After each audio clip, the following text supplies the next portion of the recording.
Everybody, it's your Loco Sirens, me, Lizzie, I'm Krista. and we are here after a 2 week hiatus to talk about the comics that came out last Wednesday, July 8th, and talk about the two movies that we saw in the theaters and are all talked about lately, which is the Mandalorian and Grogu and Supergirl. So we're gonna talk about that. We're gonna do our top five of the week. I'm betting that we have a couple of duplicates because it was a good week for some comics that I know we both read the titles for. It was a tough week for me to pick Yeah. five. Yeah, me Um, too. yeah, so I don't know about you, but yeah, it was a tough week for me because there was a new one that came out that was excellent. Um, and I had three Marvel titles come out this week, and all three of them were good, but only one of them was great. You know, Mhm. so they are not. So they didn't make the other two didn't make my top five. Um, Anyway, I'm gonna let Did, since I introed, I'm gonna let you go first on the comics. Let's flip us out here. All right, take us away. all right, so starting with DC, I of course have to do Absolute Batman because it is the backstory of my girl Harley Quinn. I was gonna show that. That's yeah. Yeah. It was so good. It was so Oh my good. god. What did you think though about the big reveal at the end? Spoiler alert, people. Spoiler alert. I don't know how I feel. It was such a good twist, and I don't know how I Mm-hmm. feel. We also don't know if it's true. True. Right. Everybody's such an unreliable narrator. But if that's truly who her dad is, and you get the whole like kind of like neglected daughter kind of vibe, it makes sense why she's a street punk. Absolutely. I also really like the one panel. You've got it open. It's towards the end when her mom does the reveal and she's dressed like the old, she's got the Harlequin hat. She's got the Harley Quinn hat, and she was also gifted a mallet. Yes, when her mother gave her the mallet, I was like, oh my God. So, yeah, it was a great issue. Yeah, So yeah, that was just to me, that was just kind of like icing on the cake right there. I love her So I was element. like such homage to uh Batman the animated series Yes, and which is my favorite. and an homage to the original Harley Quinn, but such a unique and amazing Scott Snyder is He's killing it. he is killing it with this series. Um, uh, yeah, it's Ooh, just mm, I do want to pause real quick, continuing my thing since we're on the topic. What are your thoughts on them doing an absolute Batman TV series? Do you I think have it's too mixed feelings. Okay, do you so think I it's too early? I think it's too early. We are at issue 22. Yeah. Scott Schneider just announced yesterday or the day before that it's 50 issues. So At we're least. almost half at least. Yeah. And it's DC's killing it with all of their titles. All of them, really. Like there was complaints that they did Martian Manhunter so short. It was And even so though it good. was the least selling out of them all, right? It was. If I loved that series, talk about unreliable narrator. That one was so good, but I think it I'm glad that one didn't overstay its welcome. Each issue was strong. So, it may not have been everyone's favorite or the most interesting to some Yeah. people, but I definitely think it maintained, which is hard to do, and I think it ended very strong. And I Okay. don't Okay. I also don't think that's the last we're gonna see of I some agree, because I characters. think that there's a reason all the way back in 2024 when we got all in the Hmm. evil, the absolute evil. Yeah. There's a reason they included all these villains from each title. And we Yes. haven't gotten that played out 100% yet. We've gotten dribbles of it in Wonder Woman, Yes. dribbles of it in Superman, even less dribbles in Batman. Batman's probably giving you the least because it's only been focusing on Jack Grimm's past Yeah. and or what's happening in the future, currently. Right. Um, Back to your original question, I think it's too soon.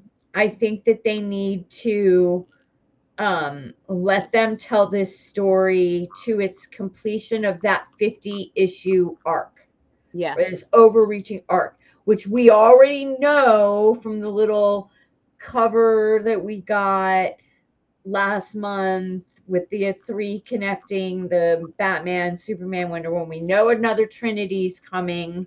Like we got that brief glimpse in KO, right? They've Yeah. already teased that. They've teased um we'll get to that either in one of your next ones or when I go. They teased some stuff in the latest Catwoman, right? So they've teased some stuff in Green Arrow. Now, I'm not reading Green Lantern, but I've also heard that they've teased stuff in Green Lantern of this overreaching where all of these characters are going to come together. So I would like to at least see that play out before it comes out on screen. I do think if they're going to do it animated is the only way to do it. And then it's really going to depend on who they cast as the voices to me. Do you know what I mean? Yeah. So it's going to depend on how far into the story they've gotten, how true to the story the show is, and who they cast voice wise, right? See, I keep hearing James Gunn, which he said really early on, that he was tired of these multiple people playing the same character across the animated universes versus the live action. And he made this comment that if the person is doing the voice in his world of universe of James Gunn and DC, if somebody's doing the voice on an animated version, that's pretty much who you're going to see in the live action version. And like he just cast Anson Mount. Do you know who that is?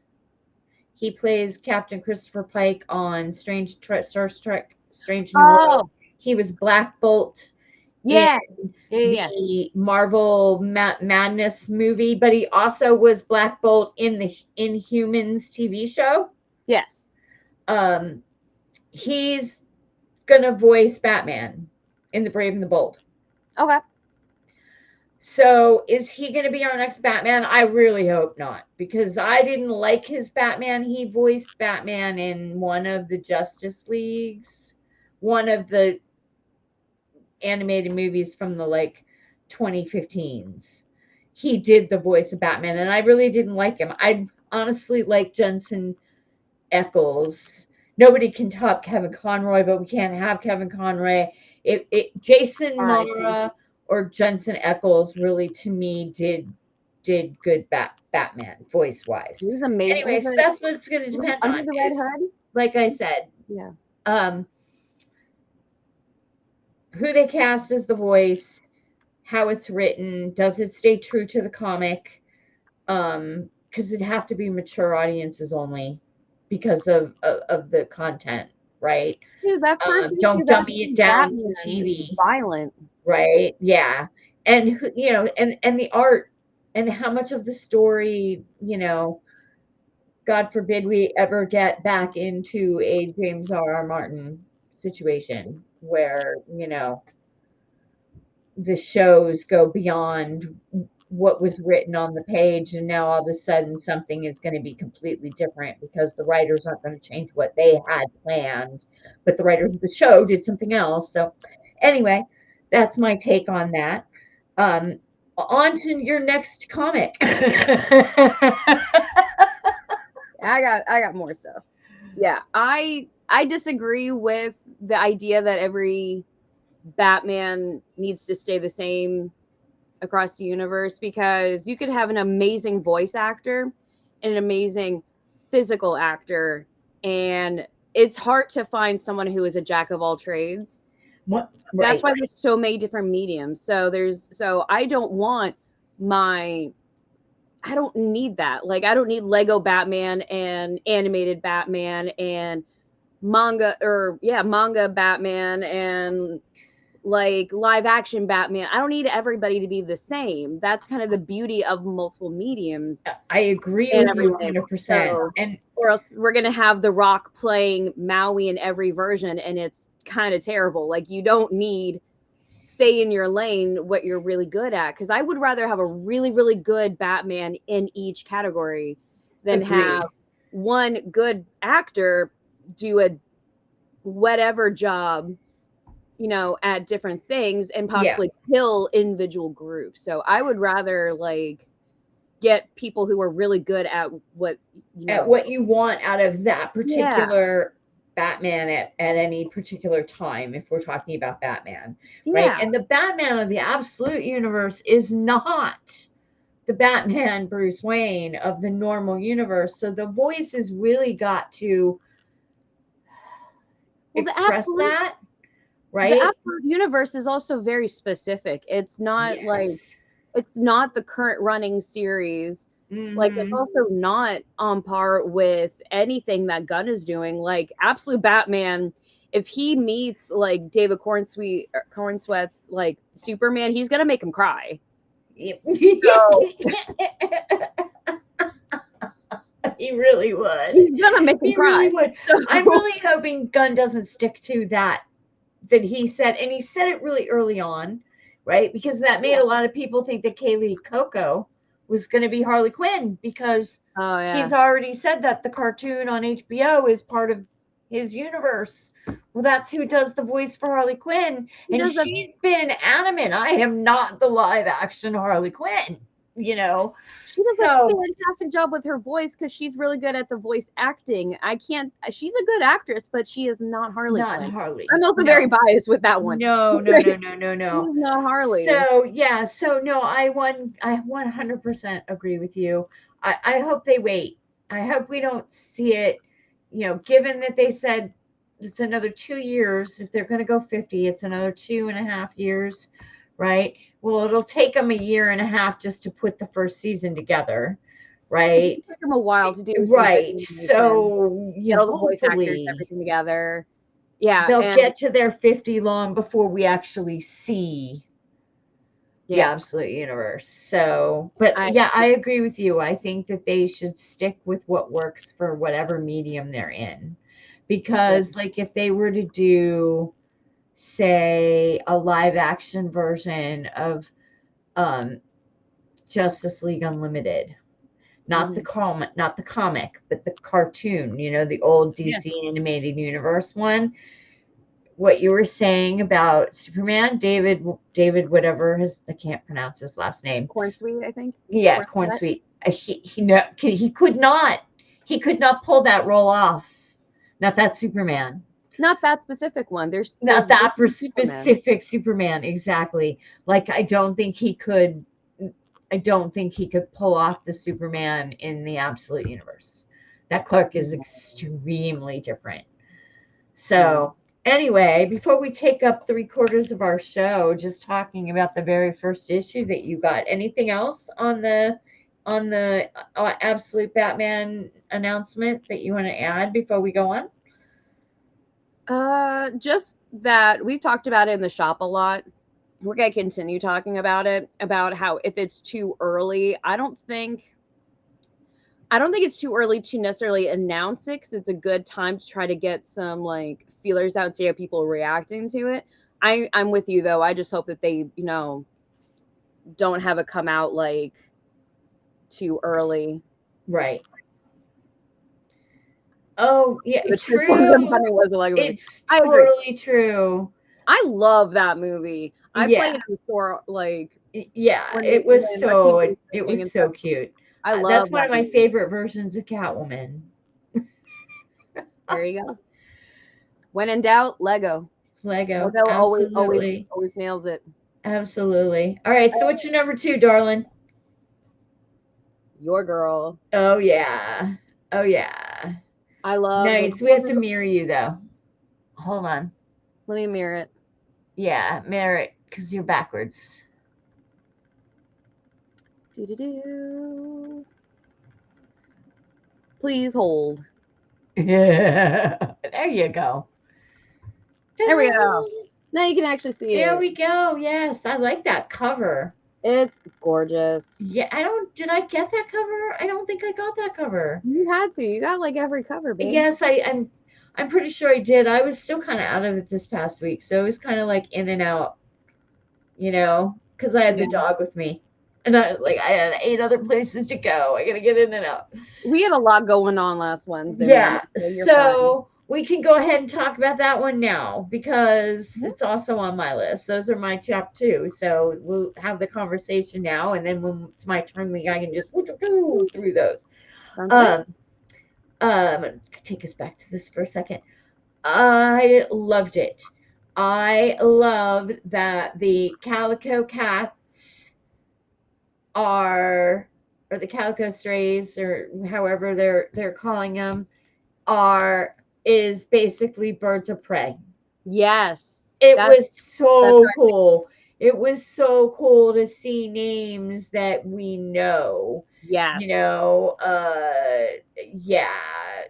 I I'm looking forward to the one shot about Cassandra Cain. I loved the reference to Helena Bertinelli and Holly and My girl. Victoria Sage. Vic Sage, get it? Ha ha ha. I was just like, oh my God, this is so awesome because the question has been Renee Montoya for a little while now, Yeah. right? So it was great to see them leave the question female, but make her Victoria Sage instead of Vic Sage. So Mhm. I thought that was really great. Um, I, uh, uh, that I also like that they had Vic Sage as the tech person, and Holly's still f up. Excuse my language. Even in this universe, Holly's a screwed up individual. Oh yeah. Uh, I'm just loving this version of Selena. Yeah, loving it. It's so good. She's so different yet so the same, Mhm. right? I love that that her and Bruce's kind of roles are reversed, right? She's wealthy, she's the one that's got multiple homes, multiple hideouts, multiple cat caves, and yes, they called it a cat cave. I love that too. Yeah, it's really well done. I don't know how much is Shay Grayson and how much is Scott Schneider. They Mhm. both share writing credit. I don't care. It's amazing. Like I said, I'm looking forward to the one shot about Cassandra Cain. I hope we see more of this version's Birds of Prey. Um, because Barbara in this is very different as well. She's a cop, she's middle aged, she's kind of a heavy set um, woman of color, Mhm. right? I mean, she's just very different. And I really kind of hope to see them roll her in to, you know what I mean? Because Yeah. the Birds of Prey has incorporated all these different women at one time or another. So, yeah, I'm waiting to see if are we going to get a picture of Diane Lance in her past that's somehow tied to this group of women too? That would be really cool. Are they going to bring some way to bring Barbara in? Yeah, I'm invested. Two issues in, can't wait for the rest of the four to come out. So, and loving the art, loving the new look. Right, I love that she's Afro-Brazilian. Um, I actually really like that Babs Tar played into that in Yeah. Siren. Yes. Right, I kind of really like her, um, as a person of color, right? Oh yeah. Instead of this, poor white girl from the wrong side of the tracks, which is a trope in and of itself, right? And it's nice to see, um, them using people of color in all shapes and sizes across both publishers, DC, Marvel, Image, all of them really. It's really nice to just see them really playing into that they are just as strong and capable and can be even better, Yes. right? Than And be the than the lead. tropes that we're used to, right? Mm-hmm. And I get really upset when I hear or read some of the comic and community um start talking about how everything's woke, right? And one, I think that word is way overused Are we done with for that people word? that do not understand at all what they're saying, right? Because I think that we're being more genuine to who we are as a nation, who we are as a people, what our values are on the whole, politics aside, which is crazy right now, totally different discussion, not for this channel. But as a whole, that's what, thinking about our 250th as Americans, right? That's really what blends us together, right? We used to be proud of the fact that we're a melting pot, right? At the 76 one, that's what everybody, it was like the big talking point, right? What a melting pot the world is. And now it seems like we've moved away from that as a society now on this. We need to be completely colorblind. And while I don't think that that's 100% a bad thing, I think that the way that the comic community, the writers, the creators, the artists, the way that they're going about making anybody, no matter what their race or background is or what they look like, they are telling great stories, Yeah. right? They're making these people believable. They're making them strong. They're making them resilient. They're making them overcome horrific odds, right? Yeah. Just what we want out of our superheroes, Yeah. right? So I do think that the noisy fandom that likes to claim that word, right, is missing that side of the picture, right? Is that these voices weren't heard before and they should be. These people, it shouldn't matter, right? It really just, my dad used to say, you cut us all open, we bleed the same color. Yeah. And nothing else matters. We're all people, that we're all different.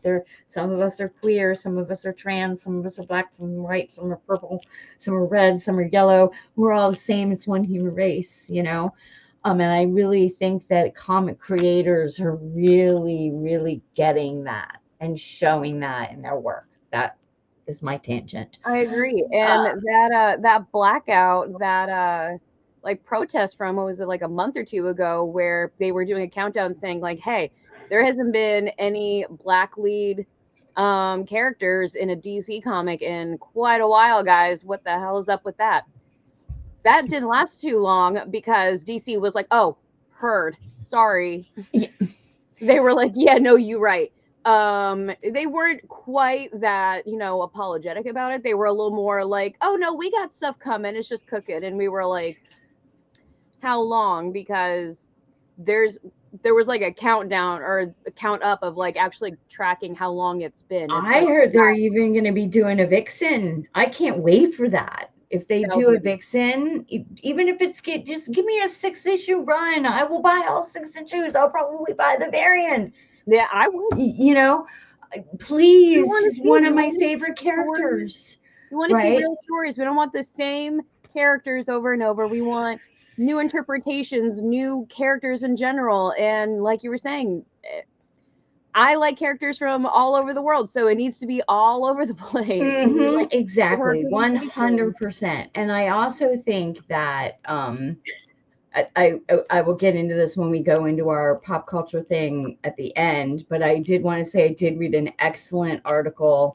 this week from CBR that talked about what DC is doing right that Marvel still isn't getting, right? Which is something that you just said. They are listening to their fan base. Yeah. And when and they're saying, yes, we hear you, and now here's this, right? Instead of regurgitating these same stories over and over and over again, just giving us different or takes on the origin or whatever, which is more what Marvel's doing right now. Yeah. Or they're trying too hard to make everything interconnected on Marvel's side. So anyway, we can get further into that discussion in our pop culture section because it also leans into the two movies that we were going to talk about. But I do think that in comics specifically, if this is what woke is, give me more, because I like seeing all of these different representations of people in comics. I love seeing that. I don't want everybody to be a white guy and a white chick. I hate to say it like that, but I really just don't want to see that all the time. I'm okay with with you leaving the three standards as they are, but give us more of these other characters, right? Give us these new twists on these other characters. I think that's what the Absolute Universe is doing so well, is they took all these characters that we know so well and they just totally flipped the script on what we thought we knew about them and made everybody so different, and we're all just eating it up. Yeah. Right? So, like, I love this street punk Harley. Love her. I love her so much. Oh my gosh. I yes. love this interpretation. Yes. She's so fun. She is so fun. So fun. Yeah. I'm really digging it. I'm loving this whole universe. I love the different interpretations of people. All of it is just so fun. Yeah. No, I do. Okay, so back to your top. Oh my gosh, we've only gone through two, but these will, when it's my turn for these ones, they'll go fast. So they'll go quick. All right, let me hold on. Let me get you back big. All right, there you go. So this one's more of a honorary mention anyway. I just really like the cover, and it's topical for today. Okay. Is for Supergirl. You put that in my box. I did not get it because I really don't have any of her, and I was like, not going to spend the money. But that is one of the better covers of all of the swimsuits. Because you were getting a couple of swimsuit ones. Yeah. But I just love. I love Crypto right here. Yes, he's so cute and he looks so happy. He's just, I'm shaking and getting you all wet. Yeah. It's a really another good representation on how well cast Millie Alcott was to Supergirl. We will get into that later. Looks just like her on that cover. And then going into my indies, I have Aladdin from Disney. Oh. So Aladdin is one of my all-time favorite. That came out when you were a kid. Yeah. Yeah. So it came out in 1992. I'm 1991. Mm-hmm. But I love this movie. And this, I don't know if anyone else out there was this kind of a Disney nerd. I watched the Disney TV shows, and there was an Aladdin TV show. My daughter watched them too. So this this comic series, this is only issue number 1, but so far it already feels a lot like the TV show, and that just made Okay. my Disney heart very happy. And I Cool. love Aladdin. So had to do that Yeah. one. So again, these will go quick because this is technically it's like a reprint, like it's a redistribution. Yeah. Words are hard tonight. Of the black and white duo power bomb. Ooh, I like that. Getting ready to, what is that? So he's diving. He's like He's it's stage wrestling. diving, right? Yeah, yeah. So these two are wrestling each other, and she ran out into the audience, and he's doing a power bomb on top of her. Oh my gosh. Okay. I So love that black and white. yeah. So and this is by DWJ Daniel Warren Johnson. And the art in it is so good. It's one of my favorite stories. Vince at the shop, shout out to Vince. He's the one that like forced me to read it, and it had me laughing and sobbing. It was Hi, very, very Brian. good. Glad to see you. Happy Sunday. So this is issue 1 out of 4, and That's really cute. I'm very happy that they're redoing it. Yeah. And then my final one is Vampirates. It's on my list too. I figured it would be. Yeah, it was What so else do good. you need? Oh my gosh. And vampires. Yeah, they really, yeah, and they were knocking it out of the park in the 90s and early 2000s for TV. I Yeah. mean, they were so different than Nickelodeon being on the parent side of that, Yeah. right? Nickelodeon, like my daughter shared a thing the other day about Gullah Gullah Island and its premiere, and oh my God, my daughter was gaga for Gullah Gullah I Island, love right? Gullah Gullah And Island with the yeah, big she dog. watched Harriet the Spy. She watched, Clarissa Yeah. Explains It All, Doug, Clarissa the Window. Rugrats. She grew up on all that stuff, but Me she too. also grew up on all of those Disney shows. The one that had Shia LaBeouf, and it was about him and his Steven sister. Stevens. Yes. And Yeah. then she would remember the Disney movies, like the made for TV movies, where the guy that played Bjorn on the Vikings, he was a really young and he played like this mer kid. There was Oh a my movie. God. 13th year. Yes. And Yes. then there was Anyway, and she grew up on all those oh my Disney, gosh, Luck of the just like Irish. Fuzzy Walk was saying. She grew up watching all of those Nickelodeon shows, all of those Disney I Toon love Studios, and those. it's funny because as a latchkey kid, as Generation X, I was one of those kids that had a key around my neck, came home from school, and the house was empty, and I grew up on a different set of cartoons, right? Grew up on the Flintstones and I Love Lucy and all the 50s and 60s shows. Like Hanna-Barbera. But I was so grateful that my kids, because as an adult, you can really see how those were made for adults. They were not made for kids, right? Listen, it went over our heads. When we got older, we're like, whoa. They were really, both Disney and Nickelodeon at the time, they were really doing content that was amazing for young children, that they were, influencing. Because, like, I couldn't have Barney in my house. Like, I didn't want my daughter watching Barney, but I didn't care that she watched Gullah Gullah Island. Oh my gosh. Yes, at 100%. Ren and Stimpy, man. 100%. My son was very lucky that he was a boy, because I wanted to name him Wren, like the bird, Wren. And because Ren and Stimpy was so huge in 1993, right? People were like, "You're gonna name him after a rat dog cartoon?" I'm like, "No." But anyway, he ended up being a boy, and he ended up being William and not Ren. So it all worked out. It all worked out. Man. Oh my gosh. So Vampirates. Vampire. Wow. Very, very good. Great, solid first issue. The art is The art stunning. was stunning. So I got a different Cover. yeah, Like, look at the art. I know. I just, oh my gosh. And It's the so pretty. blood in it was just the red is very vivid. Um yeah, I can't wait to see where this is going and how many issues it'll be. Me too. Because this was a really good, and give me pirates, give me vampires. I've actually played a vampire pirate, I believe it. so I've written that in role play. So I've written many a pirate in role play. So yeah, I'm really looking forward to that. So that was your fifth.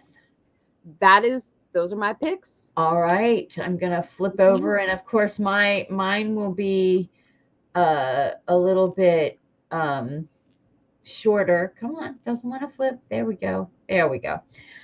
Because I have three of the same. Um, so first off, same cover even. We got It's so the good. Harley Quinn, It's such a fun Absolute cover. Batman 19, or 22, excuse me. I love this image of her.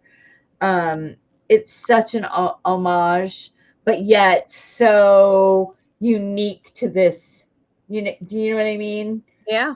It's kind of like that combination of both, because you got the checkers and the diamonds and the right makeup and the blue and the pink and the red. Yeah. So and we talked at length about how good this is. I really love the flip that the Robins are with Jack, I and know. the Red Hoods are with Batman. Yeah. I love that so much.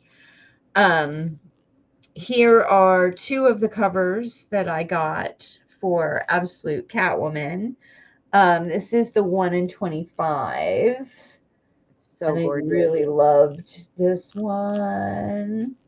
And then I also got this one, who is by Mirka Andolfo. Yes. One of my Really, favorite really cool, with artists. the broken glass and the Hmm. reflection in her And the helmet. bat Um, signal in there. so we've already talked at length about that. They had me hooked at it when she appeared in Absolute Batman 13. But she will always be, my she's supposed to be with Bruce in any iteration. Um, so yeah, I'm hook, line, and sinker. I can't wait to see where they're going with the Birds of Prey angle and how these next four issues will play out. Third for me, last for DC, is Emperor Aquaman, and this is the variant cover by Ariel Diaz, Yes. and it's so beautiful. This story is so amazing. I love the fact that his mother-in-law, who is like a sea witch, has gathered all of these enemies to go after him. They really have no clue how powerful he now is. Like, there's this scene in this where Batman and Superman and Wonder Woman come, and they're like, Arthur, like, maybe we should talk. We haven't heard from you in a while, and you seem kind of a little more powerful than you were last time we saw you. And he kind of really calls them out on it. He's like, I don't know if you can even comprehend how powerful I am. I can't even comprehend it yet. I haven't even tested my limits yet, but I'm still who I am. And Batman, being the skeptic that he is, I thought that was kind of, there's a couple tongue-in-cheek lines, um, with you know, he was like, uh, he's talking to Hal Jordan and Hawkman and Batman, and they're all arguing that he's always been balanced, and um, they're like, but we're here for you. And Mirror's like, yeah. Batman's like, I agree. I'm sorry for my wariness, but I like to be prepared. And Arthur's like, oh, so in case I turn evil. And he said, if that happened, Batman, there is nothing you could or anyone could do to prepare. It's like, wow. Because he really is like so powerful now that he controls like this blue, this energy of all water in the entire universe. So, um, and one of the people that's against him is his own daughter grown up and he doesn't know it. And it's just got everything in it. There's, got the love stuff between him and Mira, and he's, he's trying to figure out how powerful he is and do the right thing, and he's already kind of sort of being corrupted a little bit. So yeah, it's been wonderful. I Jason Aaron Adams, Jeremy Adams is writing it, and it's I got hooked back in issue 13 and then went back and read all the first 12, and now they're on 19, and I'm really enjoying it. So that's it for me for DC. Nice. Next, I have Marvel, and as I said, so I got Sorcerer Supreme, Daredevil, and Black Cat this past week, and all three were good, but only Black Cat was excellent. Yes, I And agree. this is the A cover. It's so good. It's so cute. Him with the knife and her with the bomb. Yeah, exactly. And so I've had a thing with Marvel and their abuse of dogs. So this whole thing started because she ran over Punisher's dog. Yeah. And he's trying to make her pay. And she's trying to figure out why exactly he's immune to her luck manipulation. Yeah. It's very hilarious. It's very entertaining. They're beating the crap out of each other. Every time one thinks they got one up on the other one kind of proves that they don't. And then at the very end, another real big bad shows up. So now they have to team up together again, which is like the third time this has happened in the second time this happened in the 3 issues so far that they've been in together.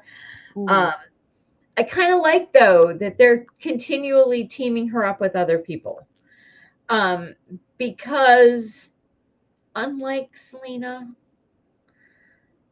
her just thieving gets old fast.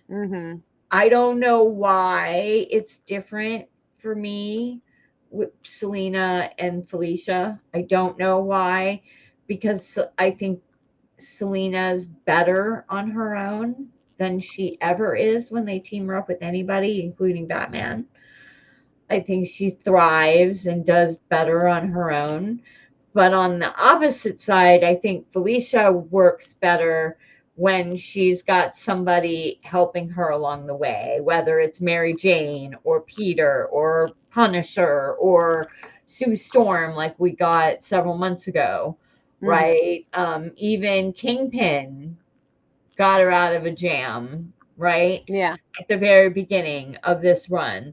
So I like that G. Willow Wilson, that she's leaning into that, right, in this, and showing those strengths that Felicia has uh when she is allowed to shine, because she does shine when she's working with somebody else. She doesn't overshadow them, but she doesn't let them overshadow her either, right? She really can hold her own, and they put her now up against several different people.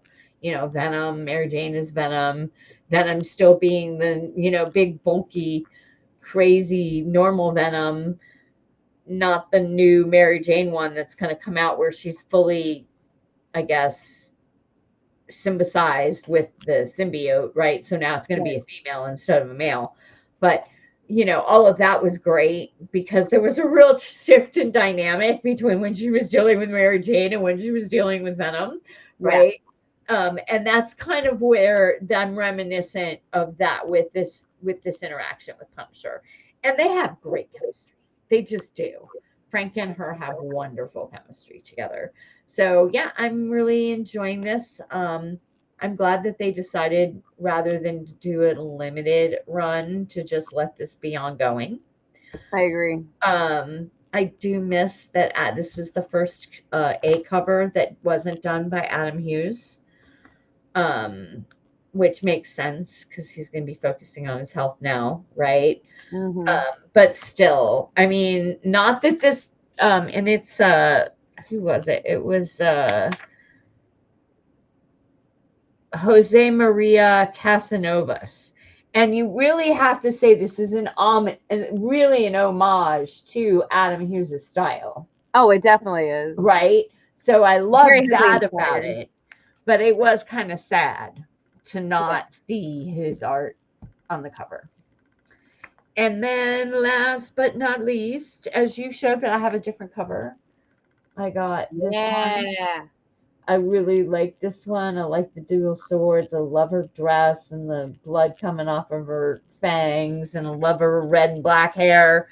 Um, the This is also by the main artist, so it is the Luca Pizzari cover.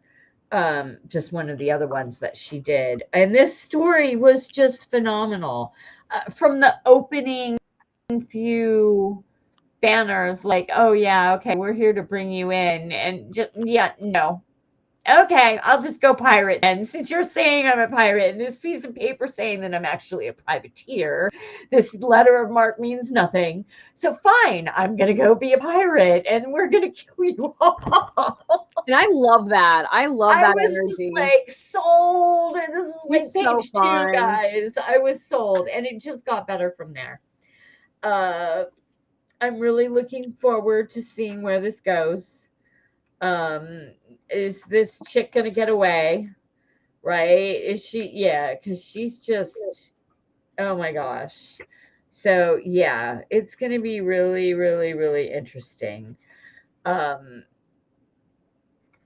Never heard of the person who's writing it, but sold. Yep, Vampirates. I saw the name in the video that I was watching as I was getting dressed before I came in on Wednesday, and I was just like, yeah, I have to read that. Just the name, I'm sold. I love the So exclamation mark that's, too. yeah. Like I do have vampire. one honorable mention, which was the ash can that you put in my box. Yes. I cannot wait for this to come out. It I is totally not, do. you would think, my thing, but Teeny has me very intrigued. With a woman who's dying and she doesn't know why, and she can weaponize it at will. I'm sold. Yeah. It's going to be very, very, very interesting. It Is it didn't gross coming me out as out much as this I thought. month or next month? I believe the end of this month. It doesn't. Oh, never mind. July 22nd. It's on the back Okay, page I of the thought ash so. can. Cool. July 22nd. So a couple weeks. Yeah, I'm looking forward to this, and then it's, and it's good timing because Ripcord is going to end either this month or next, and what else is ending this month? A couple others. Jessica Jones is ending this month. Moonstar is ending this month. Mm-hmm. Oh, I'm very sad about Moonstar. So yeah, so all right.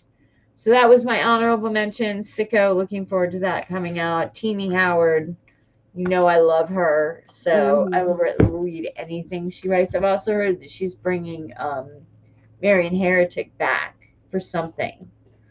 I don't know if it's going to be another like chapter or if it's going to be a different story and it's just going to have her in it. But that's not coming out till late fall, is what Teeny said on her Instagram. I think Teeny's also doing the one shot for Raven from Teen Titans. That could be it as I well, think that's and coming. I I think might it's like get a that one because, shot in September. yeah, Raven's kind of interesting, and I I didn't love realize that was Raven. going to just be a one shot. Mm-hmm. I wouldn't. I don't know if I'd get a whole series about Raven, but I'd get a one shot because I do I'm think pretty she's sure. she's fascinating. I love Raven so much. I want a lot of her, but I think it's just gonna be a one shot if I remember. We'll see. My daughter and her son went as Raven and Beast Boy. Beast Boy last year for That's so cute. Halloween. It was really cute. Okay, so we're done with our comics. Sorry that we're not doing 2 weeks worth. I actually was very ill and I didn't get a chance to read much of what came out the week before. So that was part of the reason we were on our hiatus. So we were only doing this week. So I apologize if you were expecting to see us do like a top 10 instead of a top 5. But we are going to move right into our pop culture discussions. Uh, so we've already kind of talked about the Absolute Batman coming Hmm. to animated show near us, and they haven't even really said who was going to do it either. They didn't say whether it was going to be Amazon or HBO or Warner Brothers Direct, Paramount Plus. They didn't give anything. They just said it's going to be an animated show. I So think we they're don't doing that on purpose. maybe I'm hoping that they just like we already said. I'm hoping that they wait. Um, I got to see The Mandalorian and Grogu back last month, uh, and I enjoyed it. And Krista has seen that, and she's seen Supergirl. I admit I have not seen Supergirl, mainly because the character doesn't mean enough to me to pay full ticket price to go see them at a theater when I can wait. And I already give HBO a lot of my money and I can wait and see it in the privacy of my own home with my free popcorn and my free drinks. Fair. Totally fair. But I do intend to see it, even though I've read a lot of bad press about it. I've read some Hmm. good press about it too, but the bad has definitely outweighed the good. Same with Mandalorian and Grogu. And I agree with some of them negative, and I agree with some of the positive on both. I cannot comment on Supergirl other than what I've seen in the trailers and what my opinions that were formed prior to seeing it. And of course, I have to reserve full judgment until I've actually seen the movie. Um, so, why don't you kick us off? Which did you think was the better movie just as an overall movie? Um, well, I'll start off by saying I really enjoyed both movies. Um, I'll get more into Supergirl next. Let's talk about Mandalorian and Grogu first, since that's something we've both seen. Yep. Um, I really liked it, but these days the world is so crazy, everything is so expensive. I just Mhm. want something that is worth my time and my money. Yep. So I did not regret seeing The Mandalorian and Grogu. I thought it was a very fun movie, and I thought it did a good job of introducing characters that are only on Disney Plus to audiences of the movies who don't have access to Disney Plus. Fair point. Fair point. So I thought it was a decent job. It felt so much like an arc in a season that was a Mhm. bit disappointing. But overall, I thought it was fun. Um, I thought like the the 3D and stuff was actually done fairly well. So, and the story was a bit generic, but it was still fun. So, I wasn't mad at it. I watched it twice. So, I wasn't mad at it. Yeah, I also enjoyed it. As we were talking in the pre-show before we came live, I laughed, I Mhm. cried, I in the appropriate places. I did feel like I was watching a glorified TV episode. Yes. So for me, on our limited budget and the fact that we go to so few movies, for us, it for me, I want that blockbuster feel for the amount of money. And it isn't even for the tickets, right? I Yeah. can understand paying $12, $15 a ticket, right? That doesn't bother me. It's the way that they stab you for the food and the drinks that are 5 times more expensive than they are at the 7-Eleven next door to the movie theater. But you're not supposed to put that one from 7-Eleven in your bag and You're bring it not in with supposed you. to. Yeah, I know lots of people do, but technically you can get thrown out if you get caught doing If we that, get caught, yeah. right?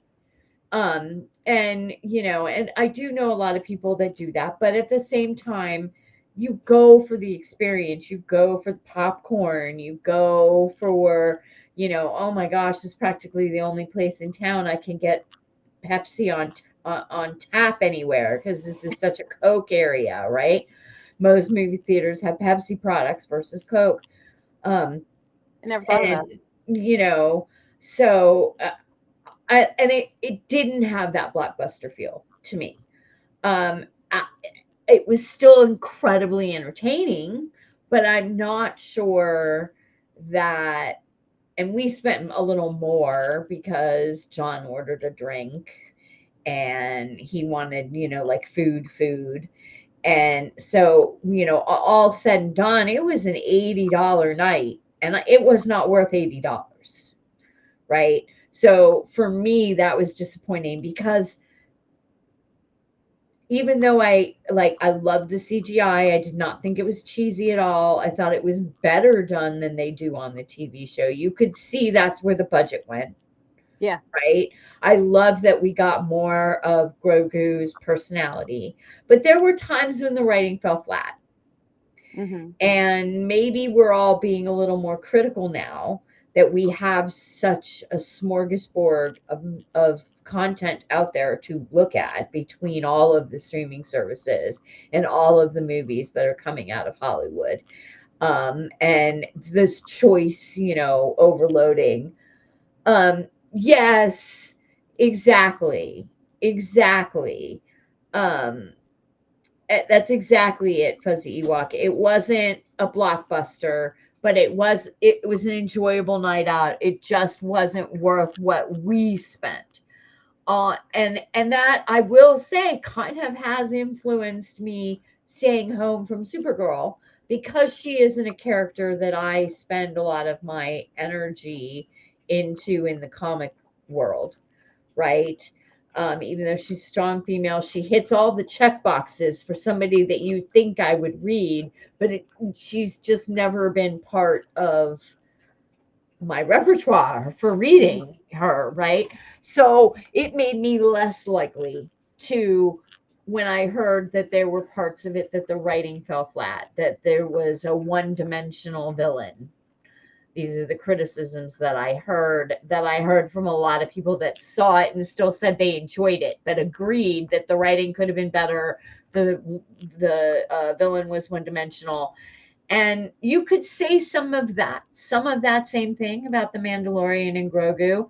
Like, it's gonna sound silly, right? But if you're a longtime Star Wars fan and you happen to have watched Rebels, okay, you got 2 episodes in Rebels about Jabba's son when he was Mm-hmm. little, right? And he's a little baby, and they have to save him. And Ezra, and they save the day, and Ezra saves him, and all this. I could not watch that character on the screen and not see that baby from Rebels, right? And that's on me, right? That's my assumption. That's where my brain went. But I had a really hard time equating that character as this gladiator dude, as this little Jabba the Hutt baby from Rebels, right? I love Zeb. Like, they took Zeb right out of the cartoon. That he was probably, for me, one of the best parts in the whole I movie. wanted more of him. I did. I wanted more of him too. Maybe we'll get more of him in Ahsoka. I hope maybe. so, but I feel like this is like I feel like I keep saying I hope I get more of this character and then I don't. And then you don't, I feel like right? And I feel that's like Disney keeps just like teasing us and then moving on, and I'm like, no, actually, like, exactly, yeah, how quickly he exactly. was. Yeah. Yes. But So long story short, entertaining movie. yeah, Did it have some pitfalls in the writing as far as not being like movie blockbuster and being more like an episodic, just like a longer episode of The Mandalorian? Yes, but I don't necessarily think that was that bad of a thing in the long run, yeah. right? Because I really think that they're hoping that the blockbuster is going to come in the movie that they're going to make, where everybody comes together, where they bring Boba Fett, Mandalorian, and Ahsoka all together on one in one story. That's gonna be the big blockbuster. Will I go see that in the theater? Absolutely. I've been a Star Wars nerd since 1978 when the original came out. My parents, we had to wait in line.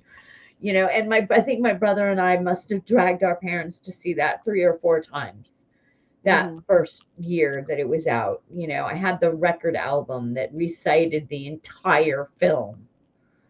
I've always been a Star Wars and a Star Trek fan, so I'm there, right? But I wish that Filoni and John Favreau, I wish that they would have just maybe made it just a little bit more of a blockbuster.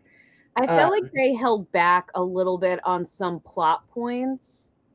It felt a lot like they were like there's a lot of stuff cooking in the background, mhm. especially on like the rebel base, but we're not focusing on that because they still are trying to gauge how much they trust Mando. Yeah, And also they're trying to figure out how much they want to reveal to the audience where everybody like we know what the outcome is. We know the rest of the movies. This is absolutely. like in between trilogies.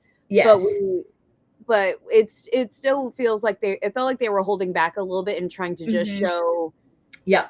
Mando and Grogu building their bond, which I loved. Oh, absolutely. That Um, was the I most keep heartwarming. Him, Grogu showing up with the little midget dudes and like, oh, we're gonna save the day. It was just so uh we're yeah, gonna talk about that in just a second. yeah, As soon we'll as get we there. yeah, we are gonna get there because Yeah. I have We have lots thoughts. to say on that subject.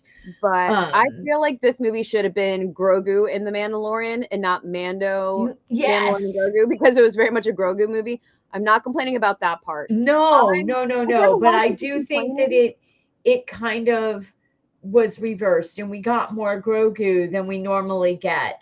And he's really starting to find that not only is the puppeteer really getting better at showing the emotion and all that, but the writing is really, he's finding his own. I've heard a lot of people complain, and I actually really enjoyed the like montage showing like Grogu on his own. Yes. Like, did it go on a little bit too long? There's an argument for that. I'm not going to argue that. It was a bit long, but I actually liked seeing him like on his own and using all the tools and knowledge that previous Jedi have given him and Mando has given him and being with the rebels has given him like all the knowledge he Yes. has. He knew how to forge. He knew to cover and protect Mando. He knew to build a hut and to meditate on the hut, which was a huge, huge wink to Yoda. Yep. They even confirmed that. So and he knew to like go and he knows that he cannot catch a Yeah. fish. He is smaller than the fish in that lake, and there's scary things in that lake. So he knew to go and steal one. Yep. So, and he made friends with that guy. So with the Yeah. fisherman. So I liked that montage. I like that Yeah. we saw the evolution of him. Agreed. So Yeah, I I that was fun probably movie. what the highlight of the movie for me. Me too. For I thought anybody it who didn't like that, I'm sorry. That was like the best part of the movie for me. Yeah, So, I liked it. so All right. So, should we answer Fuzzy Ewok's question, or do you want to talk about Supergirl first? Ooh. All right, let's get Supergirl out of the way. Okay.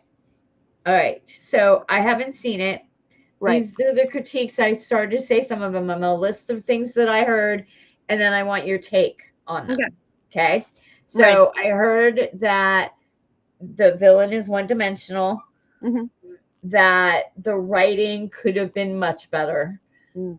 that the needle drops felt out of disjointed and out of place as opposed to how brilliantly he did needle drops in the three Guardians of the Galaxies.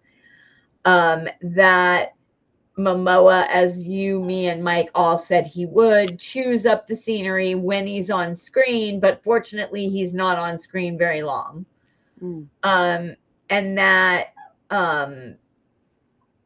the biggest complaint that I heard from some of my friends who have younger girls was that they expected it to be a inspirational movie to take their kids to, and were turned off by her drinking, by the roughneck, true grit kind of atmosphere of the movie, that they felt wasn't giving their daughters the right message. Um, I've also heard that Millie Alcock was amazing. That she nails the character of Supergirl.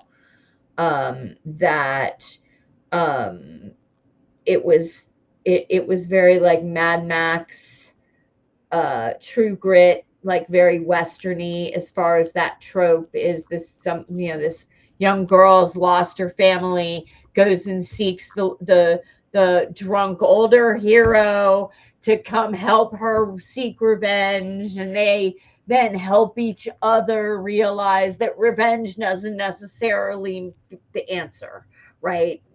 Total western trope, right? um I don't think that per se is a bad thing, though, because that trope works in a lot of circumstances.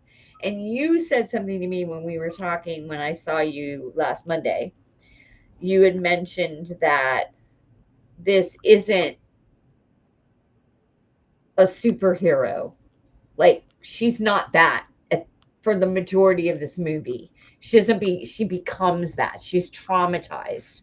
She is somebody dealing with PTSD, and that's how she's dealing with life, and it isn't necessarily good for her, no, but that's what people do when they're dealing with trauma that they don't know how to deal with, right?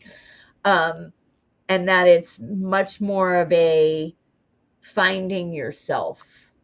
Like, by the end of the movie, she has kind of stepped out of that I'm drinking myself into a stupor to forget my past, right? And kind of embraced the Supergirl that she's eventually going to be, right? And that made me think in a different way about all these people that were complaining that it was too dark, and that they didn't like that she was drinking all the time and drowning her sorrows. But that made me think about it in a completely different, like almost like in a deer hunter way. Do you know what I mean? Okay. It makes it a completely different movie when when you go into it thinking it's going to be a female version of a Superman movie, all hope, justice in the American way, and that's not what you get. You get true grit in space, right? You're kind of in years that shell shocks you, right? But when you think about what her story is, right, compared to Clark's story, and I think that's the key, right? Her story, he left as a baby. He has no memory of any of that. She was a teenager. She was supposed to go back in time when, her ship, and she should have been on Earth even before Clark, right? But Mm-hmm. things happened and her ship got all messed up. But she actually lived through that nastiness, right? Of course, they're going to have two completely different outlooks on life. Take it away since you've seen it. Am I right in saying that? Yeah, most of you and I have actually talked about it, and I have very strong feelings about this movie, and I'm going to try to be careful and not give a spoiler away in it. I really enjoyed Supergirl. I actually saw it twice. Okay. I actually really enjoyed it. I think the main reasons people are not liking it, besides everything is just so expensive and people just can't go and see a movie just because the world is so expensive right now. Right. Like you brought up. Right. Which is I mainly what's keeping me away. absolutely, and that's valid. Yeah. If I didn't have like a movie pass to like the movie theater, I would be doing the same thing. Which is why I'm able to go to movies. But I think people are getting stuck on the title, the two words, super and girl. Mm-hmm. People think it's either going to be a Superman movie or they think that it's going to be a movie for little girls. And it's going to be an inspiration movie for little girls. Right. She is not a little girl. She is a girl. She is a girl. She's a woman who has dealt with a lot of trauma. Yeah. And so she has a lot more. Everyone compares it to Guardians of the Galaxy, but they're all a bunch of trauma Yeah, babies. they're all misfits, all brought together because Absolutely. of their And various trauma. and that's who she is. She is a misfit. She doesn't know what her purpose is, what's going on. She's lost everybody. She was forced on this new planet with new language and doesn't know her purpose. So yeah, so I don't fault her for being like, screw this, I'm gonna go and drink on a planet because I want to, forget my problems. Yeah. Is that inspirational for little girls? Maybe not, but is it real? Yes. Yes. Now, people who are complaining about how I'm gonna no spoilers for this. Compare it to the comic Woman of Tomorrow. That book, that Tom King story from what was it, like 2022, 2020? 2022? I think it Something, ended yeah. in roughly, is not exactly how this climate can be. I don't think that story is the ending is people are very, very upset about. I will argue that that ending cannot happen in this movie. People want the ending from the comic. That would not fit with the story of this movie. Mm-hmm. And we will discuss that further in a month or so after it comes out streaming and you've seen it, because I really Okay. want to talk to you about it. So I'm Okay. not going to go any further. Right. But that's a whole argument that I will argue. Okay. But yeah, the villain was not great. Um, he was just kind of there, Yeah. but he wasn't as scary as I wanted him to be. I will say the biggest complaint that I had going into this movie, the biggest fear, I should say, not complaint, the biggest fear I had going into this movie, you and Mike and I talked about, was Jason Momoa. I Mm-hmm. will say he stole every scene he was in, but he did not take away from the movie like I was worried. I Okay. think I heard that as well. he actually kind of like his character kind of expanded the universe, in my Yeah. opinion. You're like, oh, there's other people and stuff, and Mm-hmm. also we know that Kara has met other people in the Yeah. universe and stuff. And he was a huge comic relief in the movie. I thought that he was perfect to kind of balance in the movie. Yeah, and I heard on Complemented it the very plus well. side that he wasn't overused either, that they No. used him just the right amount, that he didn't Yeah. overshadow her, but they allowed him to shine in the area that he was in. Yes, and a lot of people said that I know people that I have met said that they thought that there should have been more Lobo in the movie. I feel like if they had like a little bit more Lobo in the movie, it would have become a Supergirl Lobo movie. I think he was there just enough for the comic relief, to show that there's a purpose of him being in the movie, and to do what he needs to do in the Right. movie. But I And don't the think it was fandom I don't think it was tasteful. everybody wanted him to be Lobo. from the time he was cast as Aquaman. Oh my Everybody said, gosh. "Why Aquaman? He is the perfect Lobo. Why are you casting him as Aquaman?"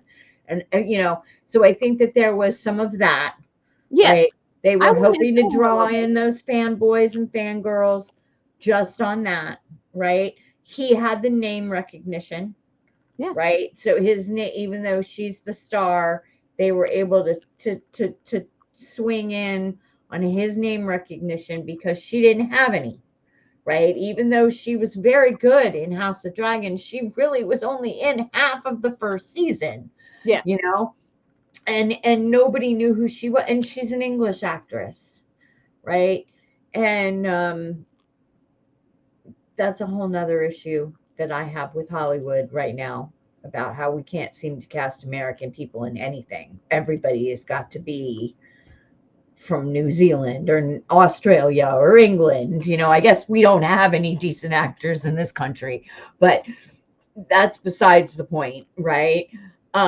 That doesn't bother me as long as they're good at acting. Yeah, I try to think about it that way, but sometimes I feel like, maybe they're acting more in films in those other countries that we're not seeing. So, I just kind of wish that we would see more of our of names that are big that are American names. But again, if they're a decent actor, it shouldn't matter.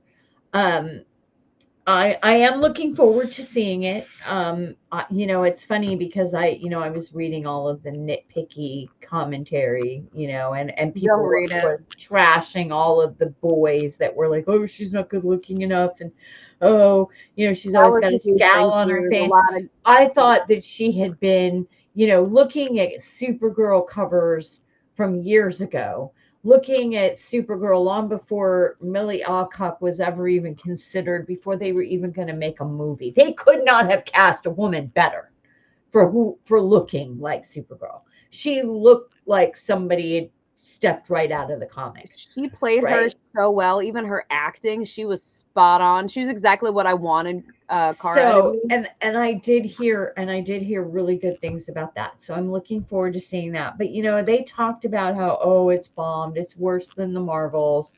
It's worse than uh the Quantum Realm, the one movie, the Nothing will last be one with Kang, worse than that movie. um, and how I will never terrible get those movies that toy were. back. I didn't actually think those movies were all that bad. Same thing. They weren't fabulous. They were not Iron Man or Endgame, but they were entertaining, right? Are you mad because I didn't think that you're good enough to go spend the money at the movie theater? But I'm still on the numbers that watched it on your streaming service. So I'm still watching your product, you Yeah. know. And I didn't think those movies, again, they were not the level of those, Winter Soldier, the very first Iron Man, the Infinity War, Endgame. Those four movies were, probably upper echelon, right, of what Marvel's put out in the last 20 years, right? No, it was not upper echelon, but it was still entertaining. And that's what I'm hoping to get from Supergirl. That it's entertaining. The same I found thing with Mandalorian and Grogu. That says good things that you've seen it twice to me. Because I hadn't known a lot of people that saw it multiple times. I saw Supergirl twice. I saw it the first time. My parents actually really wanted to see, and they asked if I would go with them because Okay. I made them see Superman Right. last year, and they really wanted to see Supergirl. And we all walked out of the theater, and we were like, "That was actually really good." We Okay. actually Good. really enjoyed it. And then I took my friends to go see it, and I liked it better the second time. You liked it better the second time. I liked Okay. it the first time, and I liked it more the second time because I got to Okay. enjoy it more. And I think it was also because there were maybe like two scenes roughly that I was just kind of meh about the first time, and the second time I knew they were coming. Mm-hmm. And so when I saw like those scenes coming on, I was like, okay, it wasn't as bad the second time watching it as it was the Right. first time. Okay. But overall, I thought it was worth my time. I thought it was worth Okay. my energy. I really enjoyed it. Yeah. Um, I Yeah. think there's a lot of positivity for women in the movie. I think it was also very much not for the like aimed for the male gaze, and I think Right. that was a lot of issues. Stereotypical men, movie men, comic men, what have you, anyone in the male gaze generically, even Yeah. the she and theys. I don't think it was aimed for that demographic. Yeah. So I think that they received it a lot worse. Right. And I think their criticism was a lot harsher because it wasn't as pandering. Yeah. There wasn't any of that kind of fun sense of humor that is tends to be aimed that way. Mm-hmm. And it was very female centric. Yeah. So, and she is also not even like, you know, Gal Gadot or someone who's older. She's a Yeah. younger girl, so you Yeah. can't even be like, oh well, it's not like it's a whatever movie, but at least she's hot. She is. I think she's very beautiful, but she's Yeah. also younger. Yeah. So, Yeah. Yeah. Okay.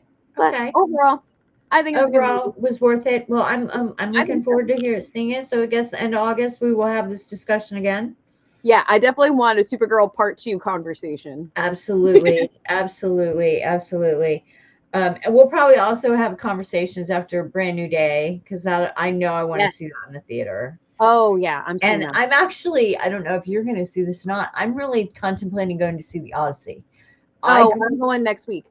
but are you really? I Yeah. really want to see it. My dad, I grew I'm a huge up movie buff. having being read the Iliad and the Odyssey. My Mhm. dad minored in ancient Greek, and he would read me when I was real little, and I didn't know what he was saying, right? But he would Mhm. read it to me in ancient Greek. So that's how he Mhm. would keep the language up, right? So I literally grew up hearing that in its original context. Um, and it's one of my favorite, mythical stories from literally from, I was knee high to a grasshopper. And I'm really looking for, because Christopher Nolan just does most of the time, just does such an amazing job, cinematography wise, writing wise, directing wise. So I'm really looking forward to seeing it. I don't have any complaints about the quote unquote, we're going to go back to that word, woke casting. I don't care that they I can't pronounce her name, but she played Black Panther's partner uh in the Lupita Marvel. Nyong'o. Yes. Oh I my could god. care less that she's Helen of Troy. She's a beautiful woman. Anybody, that part of the world looked at what we didn't even have a concept of what we consider race today. Like the ancient Greek world, even before Rome, they did not have a concept of race like we do, right? So to Yeah. me, that is completely believable. Yeah. I don't care about Elliot Page being in the movie and playing, who they're playing. None of that bothers me. I'm really looking forward to seeing what Matt Damon does with Odysseus. Um, he's got big footsteps to fill because I'm a big fan of the 90s miniseries that Armand Asante did Ooh. as Odysseus. So it was like a 5, 6 episode thing that I think ABC did back in the 90s. This was still when miniseries were still happening on network TV. Might actually have been one of the first things TNT did, actually, now if I Oh. remember correctly. But anyway, it's if you've never seen it, check it out. I think you can watch it for free on YouTube. It's amazing. And so that's what I'm going to be comparing Christopher Nolan's to. But I'm really looking forward to it. I think he will have good hands on that. And yes, so Fuzzy Rock, I I definitely want to don't talk to them blame about you. their I thoughts. I think that the focus on her looks is atrocious. I also think it's part of the society that we live in today, for better or for worse. Agreed. Right? We have made sex, looks, what people look like, how they behave over the last 40 years. You know, we have taken our society in that direction. I don't think that it's the right direction. Unfortunately, I'm a minority in that opinion, apparently. Um, but again, as I said before, anybody who doesn't think that she was brilliantly cast has not ever seen a Supergirl cover, because to me, she looked just like her, and I also think that, and I thought this on House of Dragons, she has one of those, my dad used to call them anger faces, because I would think my dad was angry. He'd be staring at a book, he'd be reading a book, or he'd be watching something on TV, and he'd have this look on his face that made it seem like he was pissed off at the world. Right. And I'd be like, why are you mad? And he'd then get this bewildered look on his face, like, I'm not mad. It's a strong They face. call it a resting bitch face now, Yeah. right? Millie has a very Billy Alcott strong has face. that, whatever She's got a very term you strong want to face. call it. She's And got I a love very it. strong featured. She has that resting face that kind of gives her that edginess, that badass. I'm pissed off at something. I have a chip on my shoulder that maybe I don't want to mess with you look, right? Whatever you want to call it, right? I think that that works brilliantly for how they have written her in everything that I've read about the movie, right? As we were talking about the trauma, this is a woman who's running from her pain. Yes, she's a young woman, but she's still, she's still running from pain. And that's kind of, to me, that quote unquote look plays into that even better. But even without it, she still looked like the comic, right? To me, that's what I want to see She as looked like as a a girl viewer. and not a big woman, which is what she's supposed to be. Yes. In a lot of comics and a lot of Power Girl's animation, the she's one a with the full-grown woman. She looked like a yes. girl, which is what she's She supposed to. exactly. But strong, a And I strong do think girl. that people are power girling her in a bad way. Do you know what I mean? They're like, Yep. can't separate the two, Yeah. right? Because yes, they're the same, but they're different, right? And they went in thinking they were going to get that. They were going to get some sexy, big boobed power Well, girl that's what I'm saying. version of Tara, and that isn't what they got. And That's what's again, been there's a lot annoying of me. those fanboys. Oh, excuse me. Bless you. Excuse me again. Bless Oh my you. goodness. Is that, But yeah, I people think are that they saying went that. in, like you were saying, that it was not geared. If it had been geared to them, that's what she would have looked more like Power Girl than Supergirl, right? It wasn't geared to them. It was geared towards. I think it was geared towards your generation. I think it was geared towards the younger Gen X, the older millennials, that have experienced life maybe not as ideal as everybody wants it, that can understand trauma, that can That's, understand, and and that's not that happy-go-lucky superhero movie, Superman superhero movie. So that was jarring to people, I think that's right? another reason why I really like this movie. You brought up a good point, is the fact that, like, I think I connect with certain topics in the movie on a personal level, so it spoke a lot to me. And Mm, also, Kara, I thought, was very relatable for a girl who had so much expectations hmm and then was given this like promise, like she was given this like purpose, and right. then that purpose kind of went away, and now she is just in this depression of like, well, what do I do now? Yeah, and just in this So holding she pattern, went not a on one healthy track. holding pattern. So just like a young girl being lost, and then her constantly like being told what is the right way, what is the wrong way, don't go that way, you have to go this way. Right. you're supposed to do this, and she's like, I am dealing with so much right now. Yeah.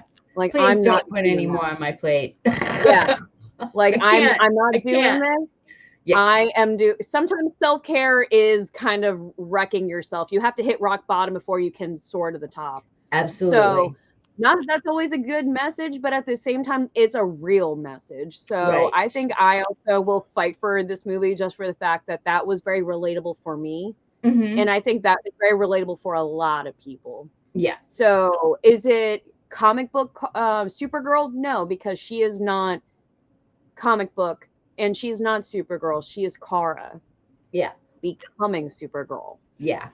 So this Right. is her origin story. Kind of Yeah. like how Superman was he had been super it even said in the beginning scroll of Superman from last year. It even said he'd only been Superman for what, like 3 years? Yeah. He was still messing up. He was still like, I don't know exactly what I'm doing. That big, beautiful speech that he gave at the very end of the movie, where, to Lex, he's like, look, I mess up. I still get up and I try to do my best. And I'm like, Yeah. Kara's not there yet. Yeah.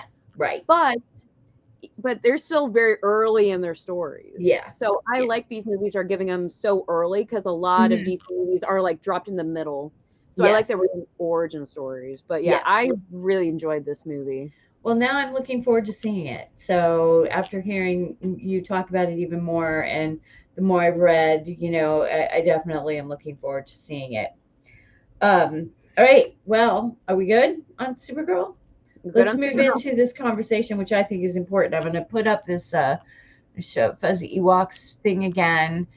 Um, I really hate the fact that they want us to pay in perpetuity for things that we used to be able to own. So I was appalled at Marvel saying that they're going to go completely digital, Mm-hmm. except for a few select titles. Well, I hate to tell you, Marvel, but if you expect me to read on my Kindle, I'm just not gonna. I just don't like it. I don't want to have to lift each panel to be able to read it. It disrupts the whole thing. I want a comic in my hand. So if you're going to take any of these titles that I like that aren't your mainstream people, and you're not going to give me a physical comic anymore, you're not going to get my money anymore. That's how I feel about it. Listen, it's also such a slap in the face because think about what Marvel was. Marvel Comics. Hmm. So if they're getting rid of the physical media of it, they're also destroying their legacy. Yes. Yes. Because how What many happens if I people don't have a device? Or somebody like, you can't read it on because you don't have a device now. You can't go to your local comic store and get the comic. How fair is that? comic Again, comics started out as like, stories for like newspaper yeah. kids. So it started out as like we're gonna do these like fun cartoons that are inspiring for um See, that's the other thing that we're gonna bothers get into me that part in a second because as they well. change it. So, like, for example, you can't watch Gone with the Wind if you do not own a DVD, Blu-ray, or VHS of Gone with the Wind. Mm-hmm. Okay, you cannot watch it anywhere on Absolutely. streaming right now Yeah. because Warner Brothers, or whoever owns it, hasn't decided how to appropriately edit it or remark on the way that it glorifies the Southern How cause racist and it the was. way the enslaved were treated, and it's got all these historical inaccuracies, right? Dogma is off the shelves now. He just re-released it, so they just put out it again, but it is not the same Dogma as my 1990 DVD sitting Mm-hmm. downstairs because they edited certain things out of the movie that they wouldn't let Kevin Smith and Askew Productions put in that movie today. So Mm-hmm. you watch the movie, you go get a Blu-ray or a DVD, of which you probably can't do because they're almost impossible to find anymore, right? Except in Mm-hmm. bargain bins, right? But you go get that movie on streaming and you compare it to the DVD, and it's not the same, because on the streaming services they can edit it Yeah. to their heart's content, right? They can change story, they can actually change whole scenes, you know.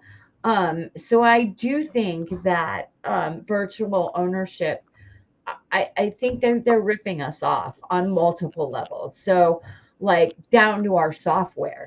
Like, I refuse to pay Microsoft $9.99 a month because my mom paid for me to have a lifetime license through the school that I was going to for my PhD, and it was a $500 fee, right? We Mhm. paid that outright, and it's a lifetime license. Now, it's a pain in the ass because technically the administrators of that program are the school still, right? But Microsoft keeps telling me, well, you should probably give us the $9 a month because it's not tied to my Gmail, right? And it's tied to my school email that I still have. Why the should I pay Microsoft $10 a month when I already gave them $500 for a lifetime membership? You used to be able to go to any Staples or Office Depot and get the CD for Mhm. $800, right? So even if they want to charge $9.99, well, you used to sell the program for $800 flat, right? So as soon as your customer hits $800, you should legally not be able to charge them that $9 anymore, because that's the monetary value you put on the program, right? Now with these perpetual licenses that they've done on music, movies, comics that are on Kindle, like, you have to actually be signed into a different cosmology or something like that to read Comicsology. comics on Kindle, right? Can't just be through Kindle, right? But perpetually paying these people, you have now inflated the value by a ridiculous amount of money. You're telling the company that this has a perpetual value when they used to have a finite value. If I buy a comic, it's $4.99, $3.99, $2.99, depending on, who's selling the comic, and whether it's a, if it's a variant, it might be $6.99, right? Yeah. That's the value. Why do you want to charge me this amount of money a month, and I might read that one title, but you're charging me more a month than that one title costs? I just, Convenient. and then I don't own it, because at any time you can decide that you don't want that in your library anymore, and it's gone, like Gone with the Wind, right? It's no Yeah. longer available on anybody's library in their streaming services. And that's not the only movie, Oh no, right? there's They several. deem it inappropriate, and all of a sudden it's gone. Or the thing that kills me is all the different streaming sites. They'll lose licenses. Like Yes. a movie will be on Netflix for like 2 years, and then they'll move it all of a sudden to like Amazon or Hulu. And I'm like, I Hmm. can't keep up with all of these. No, and then I have paid Amazon 14.99 or 19.99 or whatever to have the physical copy of the movie, Hmm. right? Well, okay, it does give me the option to download that said file Hmm. onto the hard drive of my computer. However, I can't just use any service to pull up said file and watch it. I can only watch it on Amazon Prime. Now, Yeah. what happens? I don't think this is going to happen, but what happens if Bezos dies tomorrow and by the end of 2027, Amazon no longer exists? Exactly, because then you lose it, What but happened you to the paid in movies that. that you say I own, but I don't really own because now you're defunct and you won't give me access anymore? Yeah. I mean, It sometimes, but at the saying same nothing, but I'm time, saying. they have blocked pirating as well. um, not that I'm in any way saying pirating is a good thing, because it's not, right? But for example, my brother had P90X, right?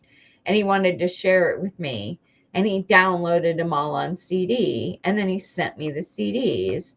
But there was something in the file of P90, right, that would not allow that file to be played That's on a hilarious. Windows file, unless it's kind of like what Apple does. Apple takes your music and they put a little number code embedded into the file of your music, Yeah. right? And then if you go to play that file on like Wave, like Windows player versus an Apple player, it'll flag Yeah. that it can't play the file. You're going to have to convert it into a wave file, right? And then that technically is considered pirating, right? Which is it? If I paid Apple and they made it an MP4, but to play it on my device, I need an MP3. So I use a converting program to take the MP4 that I paid for and convert it to an MP3 to play on this other device. Is that really piracy? I don't think so. I don't think that's any different than taking a album back in the 80s and throwing your tape deck in and recording the album onto your cassette tape so you could play the cassette tape in your car. I think pirating versus sharing is a little different. So, like, going out of your way to download something that Mm-hmm. that no one you know owned Mm-hmm. versus versus like making a copy of something, I don't think is considered. I would not consider that pirating. Right. I would consider Same. that sharing because that somebody Right. did put the money down to get it. Right. Right. So as long as one Absolutely. person, there one person at least paid for it. Like Right. the world is too expensive for everyone to have their own of everything. Dude, So that's like why we used to sharing is share caring. albums back in the day. Yeah, sharing You is caring. know, one of us could buy the Led Zeppelin album, somebody else bought the Pink Floyd album, somebody else bought the REO Speedwagon album, and we all sat around in different houses to play them.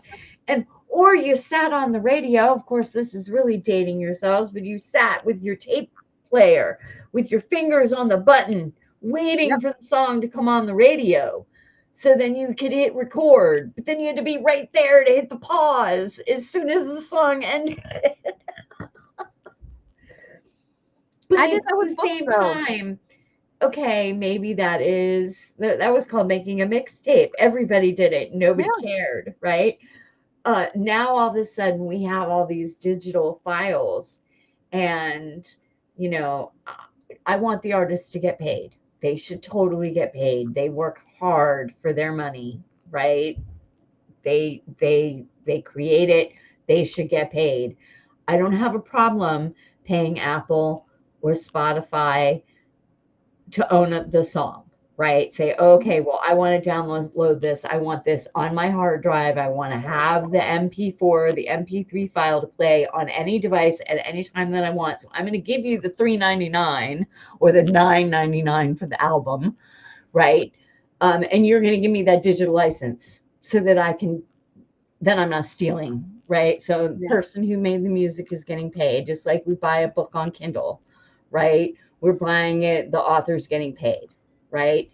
Um, I don't have any problem with that. I have the problem when the people that are saying that we have only the license and that they can take that license away, or they can just decide that we can't see something anymore. That bothers me. The censorship is what bothers me the most.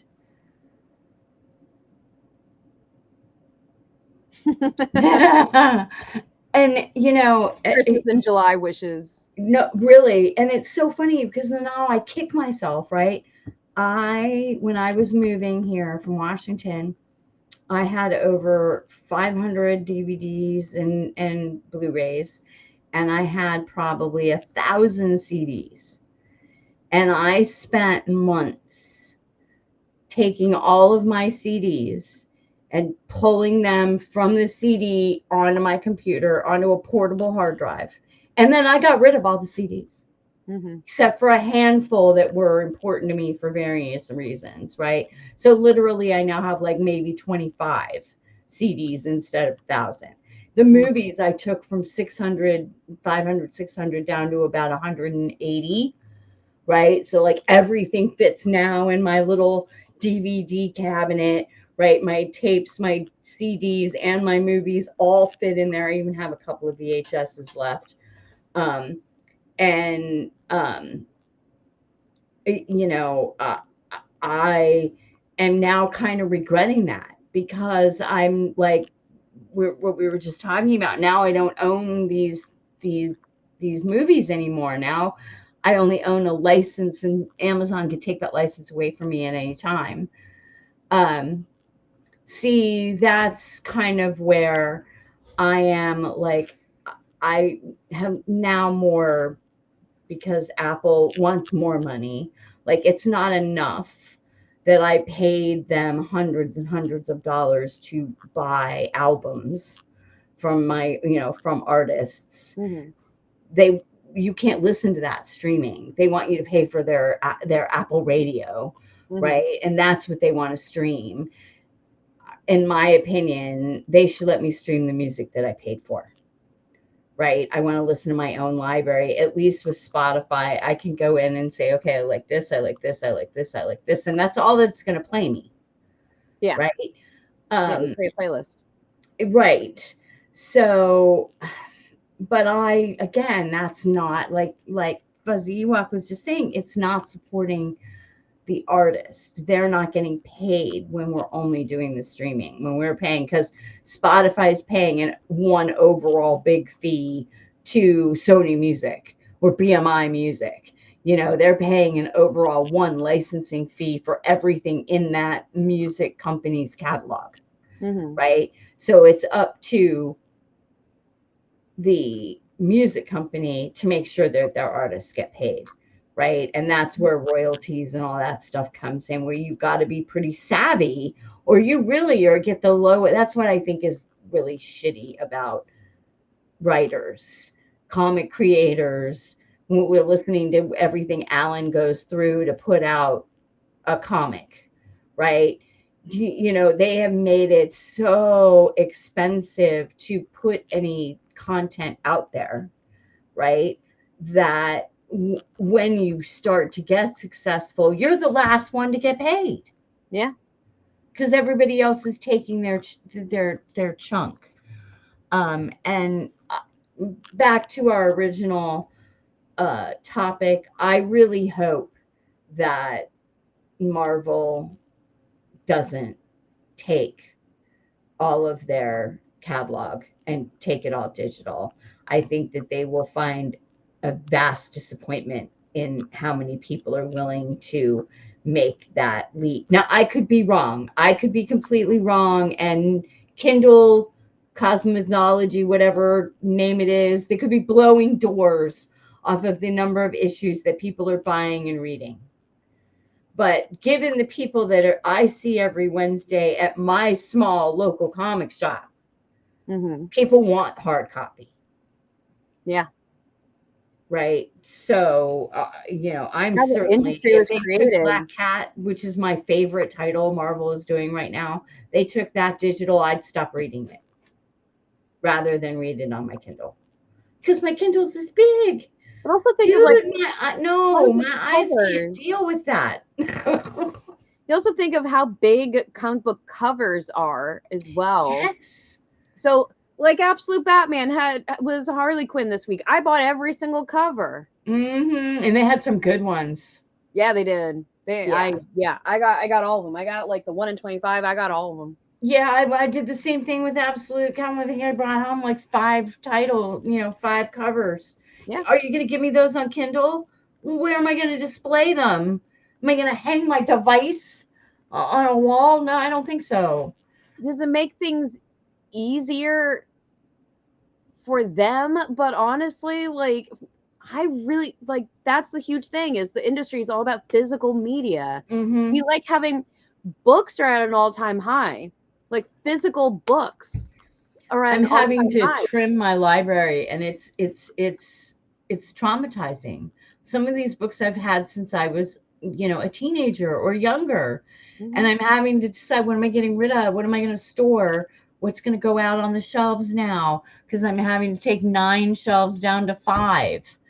You know, and and then I'm gonna have to redo this whole back wall because I got to put bookshelves in here, because the world is changing. We're having a baby, there's gonna be a baby in the house. They need the extra room. So yeah, but my mom was saying, when she moved from Williamsburg up to here in January, my brother made her get rid of all but maybe 10 books total. And those 10 books have Wow. some type of real value to her. 1,500 books. They filled the entire back of a pickup truck and the whole back seat and the whole passenger side, right?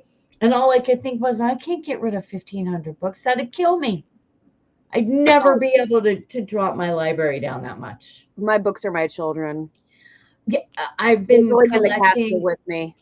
I still have my Judy Blooms from Mhm. when I was a teenager. I still have my Little House I still have my entire Little House on the Prairie in its box, all 9 books. That's another Oh, one that I've heard complaints about. I'm saving judgment until I watch it on Netflix. which one? The new Little House on the Prairie. Uh, never seen that. Um, I was a big fan of the books and the TV show in the 70s. So we'll see. I And watched some I've of the heard old. that it's better. I I actually haven't have seen the heard that old. this new one on Netflix is better. The little girl that's playing Laura Ingalls was one of the daughters on the soap opera I watch. And the Oh, daughter was evil. And this little girl, she's like 10. She played the heck out of Rachel Black. And this kid was like kidnapping adults and poisoning her dad's girlfriends. And I mean, she was an evil bitch. And this little girl acted the hell out of that. Was really good. And she actually kind of looks a little like Melissa Gilbert from the original TV series. And so she's just like a perfect Laura Ingalls. So, and I've heard she's really good in it. So we'll see.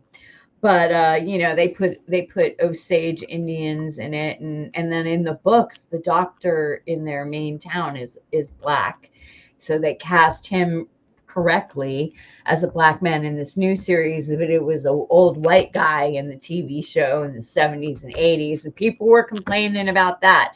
And it's like, guys, it was a black man in the book. There were Indians all around them in the books. Just because the TV show in the 70s, Michael Landon didn't want to include that, doesn't mean that it wasn't there, right? people just want to be So, mad. yeah, haters are gonna hate, you People know. just rage bait themselves. People just want to be mad. They do. I think it's really, really, really sad because there's so many things to be thankful for in life right now. And don't get me wrong, I do think there's a lot that could improve on life.